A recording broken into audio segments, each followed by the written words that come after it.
नमस्कार, आप देख रहे हैं न्यूज 24 बिहार झारखंड और आपके साथ मैं हूं प्रियंका सिंह। और इसी बीच बड़ी और अहम खबर लेकर के हम आपके साथ जुड़ चुके हैं। आपको बताते हुए चले, बिहार में चुनावी रिजल्ट आना शुरू हो चुका है और सुबह से ही जो मतगणना चल रही है उसके बाद लगातार ग्राफ पर अगर हम नजर डालें तो स्पष्ट रुख देखने को मिल रहा है।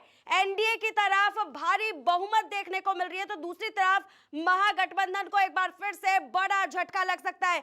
इस बीच कुछ अहम सीटें हैं और उन अहम सीटों की तरफ रुख करना बहुत जरूरी है क्योंकि ये सारी हॉट सीटें थी और इन तमाम हॉट सीटों को लेकर के लगातार ये बात सामने निकल करके आ रही थी कि यहाँ पर आखिरकार कौन जीतेगा।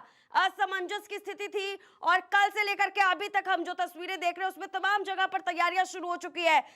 एक तस्वीर आपने मोकामा से भी देखी थी, वहां पर भी तैयारियां हो रही थी, लेकिन अब वहां का रिजल्ट क्या है, वहां पर जमीनी तौर पर जनता ने किसको चुनती हुई नजर आ रही है, कौन उनका नया नेतृत्व करेगा, इस पर नजर डालना बहुत जरूरी है। कुछ अहम चेहरों की ओर चलिए आपका रुख कराते हैं।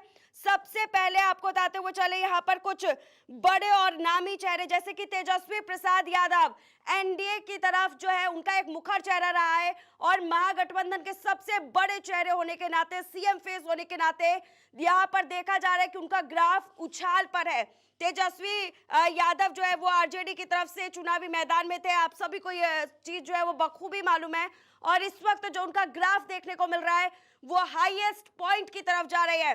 सम्राट चौधरी बीजेपी की तरफ से आपको बताते हुए चले, उनका भी ग्राफ यहां पर बढ़ता हुआ नजर आ रहा है। तारापुर सीट से चुनावी मैदान में है सम्राट चौधरी और आपको बताते हुए चले कि सम्राट चौधरी का जो ग्राफ है वो यहां पर देखने को मिल रहा है, वो भी आगे बढ़त के साथ में है। लेकिन वहीं दूसरी तरफ तेजस्वी यादव का जिक्र हमने किया, तेज प्रताप के महुआ सीट की तरफ भी रुख करेंगे।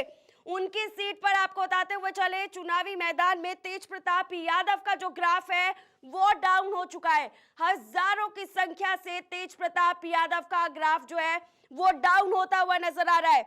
इसके आगे अनंत कुमार सिंह जेडीयू की तरफ से चुनावी मैदान में मोकामा में जो तैयारियां आप लोगों ने देखी थी उन तैयारियों की तरफ भी, उन तस्वीरों की तरफ भी आप लोग का रुख रहा था। और इसी को लेकर के आपको बता दें कि अनंत सिंह का ग्राफ हाई दिखाई दे रहा है। सूरज भान सिंह की पत्नी यहां से चुनावी मैदान में थी लेकिन उनका ग्राफ यहां से पीछे है। इसके आगे देखिए मंगल पांडे बीजेपी की तरफ से आगे चल रहे हैं, रेणु देवी आगे यहाँ पर माफ कीजिएगा यहाँ पर वो पीछे चल रही है। इसके आगे मैथिली ठाकुर बीजेपी की तरफ से चुनावी मैदान में पहली बार चुनावी मैदान में आई है और इस बार भी उनका ग्राफ हाईएस्ट पॉइंट स्कोर करता हुआ नजर आ रहा है। ओसामा शहाब इनके भी चुनावी मैदान में तस्वीरें जो है वो बिल्कुल